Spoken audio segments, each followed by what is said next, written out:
ఇప్పుడు కాంగ్రెస్ అధికారంలోకి వచ్చే పరిస్థితి కూడా లేదు కదా. ఎప్పుడైనా ఒక సెంటిమెంట్ ఏంటంటే గెలిచే ఊపుంటే వేయడానికి ఎక్కువ మంది ఇష్టపడుతుంటారు మన మెంటాలిటీ ప్రకారం. ఆ పరిస్థితి లేనప్పుడు ఆవిడకి ఎందుకు వేస్తారు? వేసినా ఆయనకి వ్యతిరేకంగా ఉన్న ఓట్లని ఎందుకు అనుకోవాలి, చంద్రబాబుకి వ్యతిరేకంగా ఉన్న ఓట్లని కూడా అనుకోవాలి. ఇప్పుడు మామూలుగా ఈ 5 సంవత్సరాల్లో, ఈ 400 సంవత్సరాల పైన జగన్ పరిపాలనలో సంక్షేమ పథకాలు చాలా తీసుకొచ్చారు. ఆ సంక్షేమ పథకాల ద్వారా ఓటు బ్యాంకును చాలా స్ట్రాంగ్ చేసుకున్నాడని చెప్పేసి ప్రతిపక్షాలు కూడా అదే మాట చెప్పుకుంటూ వచ్చాయి కదా. ఈ నేపథ్యంలో వైసీపీ ఓటు బ్యాంకు బాగా స్ట్రాంగ్ అయినట్లు లెక్క కదా. ఖచ్చితంగా స్ట్రాంగ్ కాకపోతే ఇవాళ చంద్రబాబు నాయుడు గారు మామూలుగా ఆయన తత్వానికి ఆయన ఒంటరిగా పోటీ చేసి గెలవగలను అనుకుంటే పవన్ కళ్యాణ్ గారికి అవకాశం ఇస్తాడా?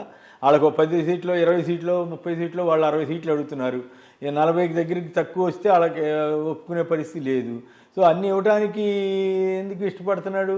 నిజంగా గెలిచే పరిస్థితి ఉంటే, నిజంగా జనంలో అంత వ్యతిరేకత ఉంటే ఎవరిని పట్టించుకోకుండా తన మానాన్ని తను పోతాడు. లేదు పవన్ కళ్యాణ్కి కావాలంటే ఒక 5-10 ఇచ్చి సరిపెట్టుకో అంటాడు. కానీ ఈ రోజున పవన్ కళ్యాణ్ చుట్టూ ఈయన తిరుగుతున్నాడు, ఈయన చుట్టూ పవన్ కళ్యాణ్ తిరుగుతున్నాడు. ఎందుకు తిరుగుతున్నారు? చంద్రబాబు గారికి పవన్ కళ్యాణ్ సరెండర్ అయ్యారు. చంద్రబాబు గారికే కాదు, లోకేష్కి కూడా సరెండర్ అయిన సంగతి అర్థమవుతా ఉంది. ఆయన బాధ ఏంటి? తనన్న ఒక్కడిగా ఎమ్మెల్యే గెలవాలేమో, నేను ఒంటరిగా పోటీ చేస్తే గెలవలేమో అనే భయం ఆయనది. ఈయన భయం ఏంటి? ఏదన్నా ఈ పవన్ కళ్యాణ్ అభిమానులు వాళ్ళు ఓట్లు 4 ఓట్లు పడితే మనం అధికారంలోకి రాగలుగుతామో ఆశ ఈయంది, చంద్రబాబు గారిది. అంతే తప్ప జగన్ గారికి ఆ భయం లేదు. ఎస్, నా వాళ్ళు నాకే ఉన్నారు, నేను అందరికీ మేలు చేశాను. పైగా ధైర్యంగా ఏ చీఫ్ మినిస్టర్ చెప్పాడు? నేను మీ అందరికీ మేలు చేశాను అనుకుంటే నాకు మద్దతు ఇవ్వండి అని ఓపెన్గా చెప్పిన ఏకైక చీఫ్ మినిస్టర్ బహుశా భారతదేశంలోనే ఈయన ఒక్కడే ఉంటాడు.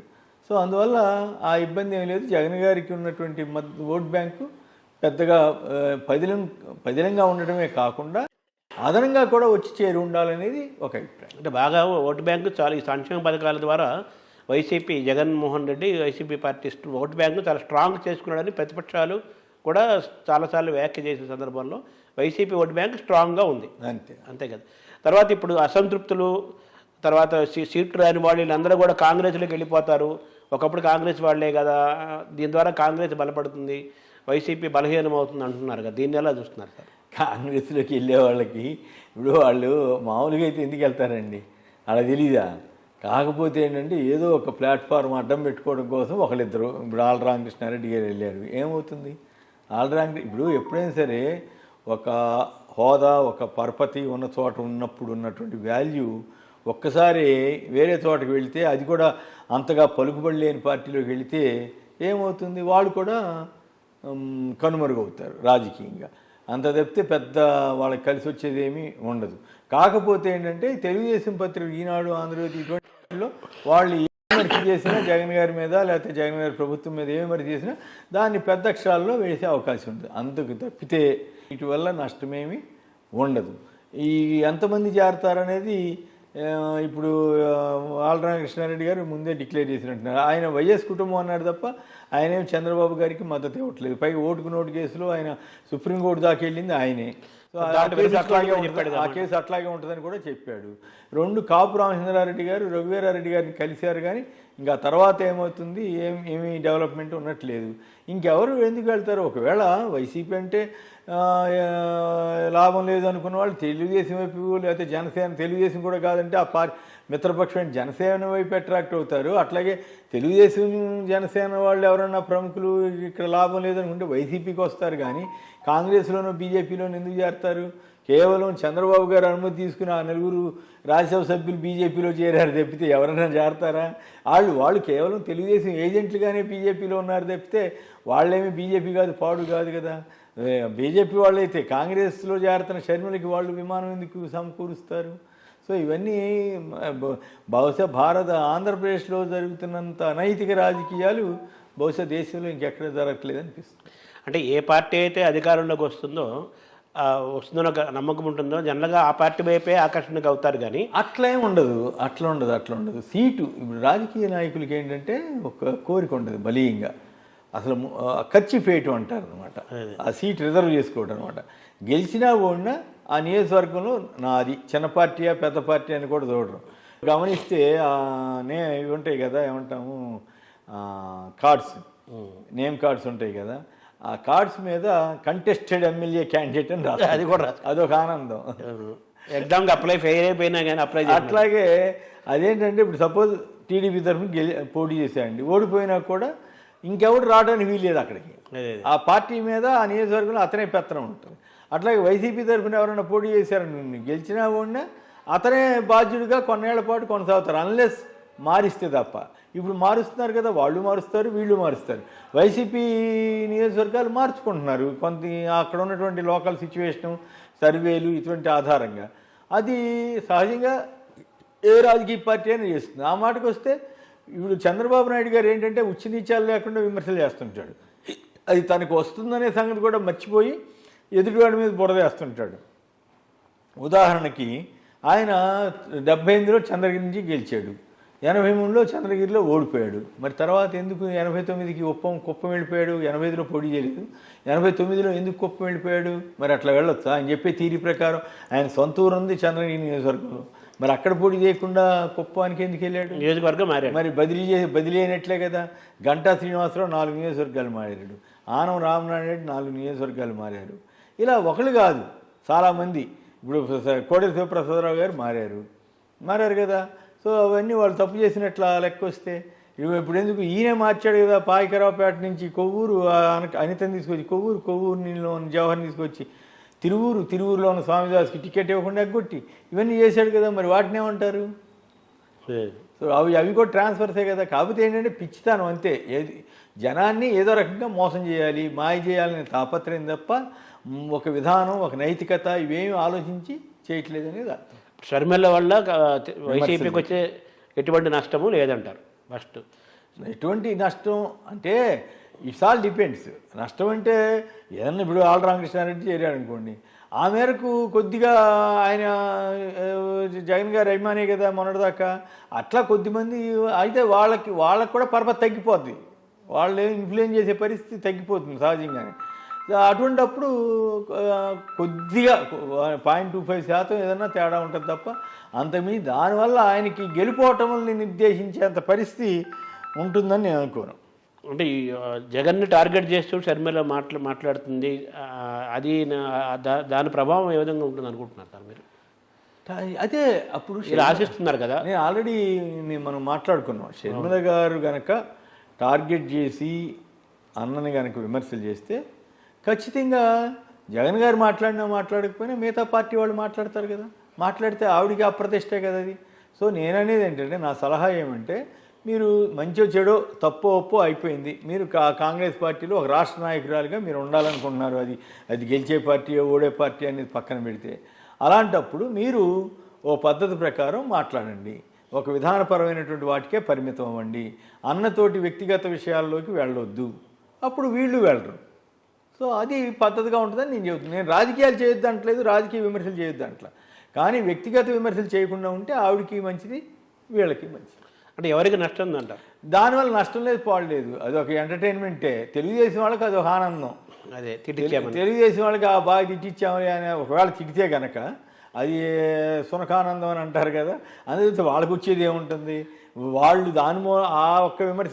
నేను ఒకటి చెబుతానండి, 5 ఏళ్ల తర్వాత జరుగుతున్న ఎలక్షన్లో, 5 ఏళ్ళు కంప్లీట్ అవుతున్న ఎలక్షన్లో జగన్ గారికి అనుకూలంగా ఉన్న వాళ్ళు ఎవడు మారండి. సమస్య లేదు. షర్మిల గారి కోసమో, పవన్ కళ్యాణ్ గారి కోసం, లేకపోతే చంద్రబాబు గారి కోసం మారరు.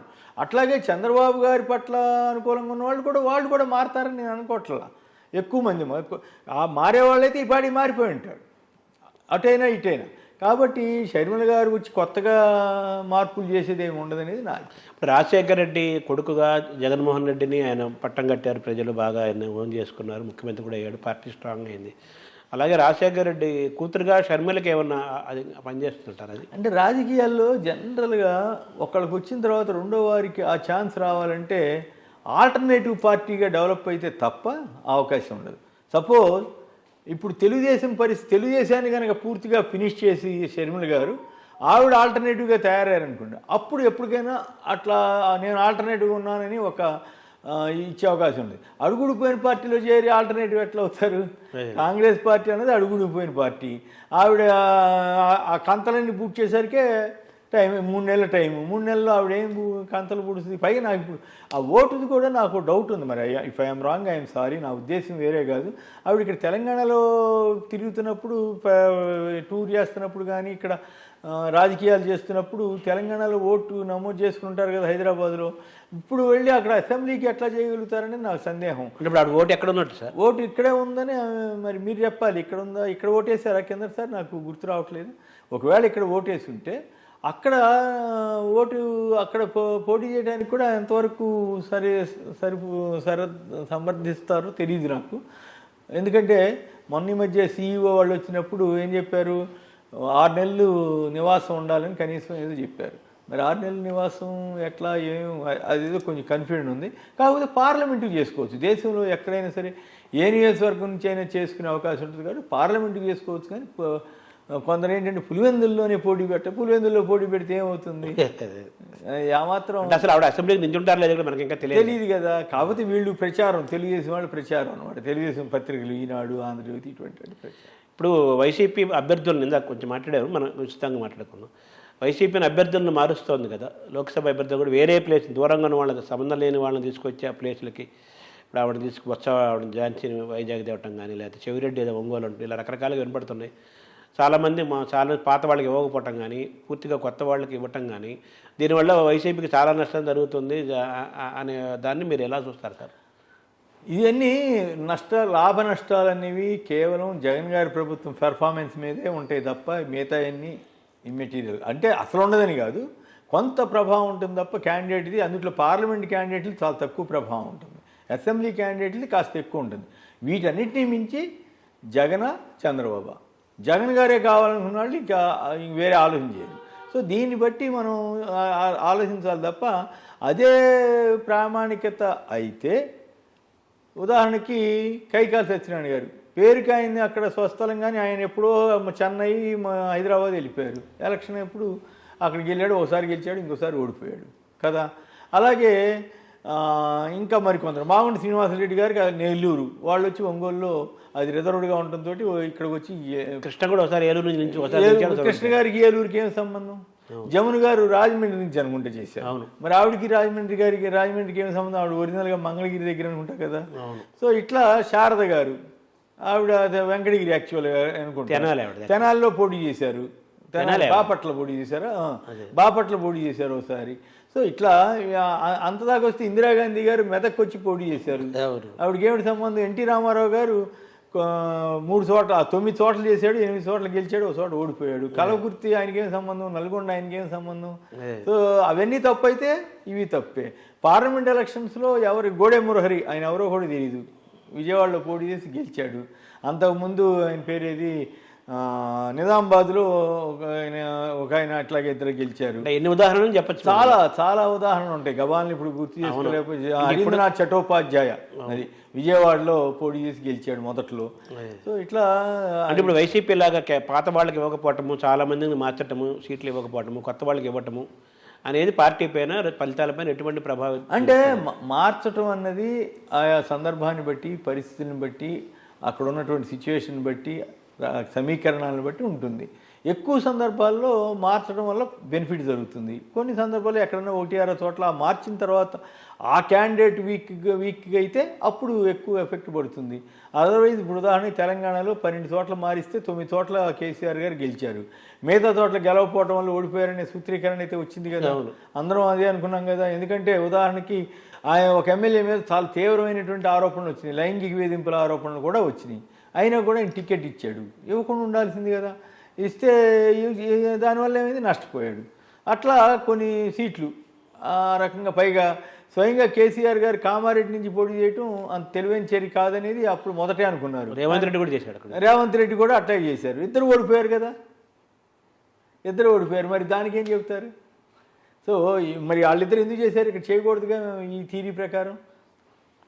అంటే జగన్మోహన్ రెడ్డి మొదటి నుంచి ఒక మాట స్ట్రాంగ్ అంటుంటారు కదండి, ఆయన ప్రజలను నమ్ముకున్నా నేను అంటారు కదా. ఈ నాయకుల కంటే ఆయన డైరెక్ట్ ప్రజలతోనే ఆయన ఎక్కువ కనెక్ట్ అవుతుంది. ఆయన స్కీమ్స్ అన్నీ డైరెక్ట్గా ₹1 అవినీతి లేకుండా వాలంటీర్ వ్యవస్థ ద్వారా కానీ, బ్యాంకుల ద్వారా, డైరెక్ట్ బెనిఫిట్ స్కీమ్ ద్వారా కానీ అందరు వెళ్ళినాయి. అట్లాగే 31 లక్షల మందికి ఇళ్ల స్థలాలు ఇచ్చారు. వాళ్ళందరూ కూడా ఆయనకి అనుకూలంగా ఉంటారనేది గట్టి నమ్మకం.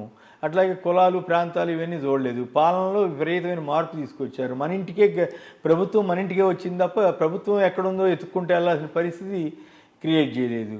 సో ఈయన చంద్రబాబు నాయుడు గారు అమరావతిలో ఒక 50 అంతస్తుల బిల్డింగ్ కడతాను, అదే అభివృద్ధి అని జనాన్ని నమ్మించాలని ఆయన ప్రయత్నం. లేదు, ప్రతి ఊళ్ళోనూ 5 బిల్డింగులు తప్పున 50,000 బిల్డింగులు కడతా, నేను ప్రతి ఊళ్ళోనూ 3-4 బిల్డింగులు గవర్నమెంట్కి సంబంధించి ఉంటాయని, ఆ రకంగా 50,000 బిల్డింగులు కడతానని జగన్ గారు గ్రామ సెక్రటరీ ఆయన చేస్తున్నాడు. అది సో 50,000 బిల్డింగులు కట్టడం అభివృద్ధి అవుతే జగన్ గారిని గెలిపిస్తారు. కాదంటే అది వేరే విషయం. నువ్వు 50 అంతస్తుల బిల్డింగ్తో సరిపెట్టుకుంటామంటే ఎవడేం చేయగలిగింది కాదు. సో కాబట్టి ఇప్పుడు ఈ ఓవరాల్ సిచ్యువేషన్లో జగన్ గారి మీద ఉన్నటువంటి సానుకూలతే ఎంపీ క్యాండిడేట్కైనా ఎమ్మెల్యే క్యాండిడేట్కైనా ఉపయోగపడుతుంది తప్ప ఇంకోటి కాదు. ఉదాహరణకి మన బాలశౌరి గారు పార్టీ మారుతాడని టాక్ వచ్చింది కదా, ఆయన అనౌన్స్ చేసినట్టున్నాడు కదా. ఆయన అసలు ఎక్కడ వాడు? బందర్కి ఆయనకి ఏమిటి సంబంధం? మరి ఇచ్చారు కదా, గెలిచారు కదా. అట్లాగే ఇవి రేపు ఒక చోట నుంచి ఒక చోట మార్చుకుంటారు. చెవిరెడ్డి భాస్కర్ రెడ్డిని ఒంగోలులో పెడితే పెడతారో లేదో ఇంకేం క్లారిటీ రాలేదు. కానీ పెట్టినంత మాత్రాన ఇదేమి నష్టమైతే ఉండాల్సిన అవసరం లేదు. అయితే అక్కడ ఉన్నటువంటి పరిస్థితులను ఆధారంగానే ఇట్లాంటి నిర్ణయాలు తీసుకుంటారు.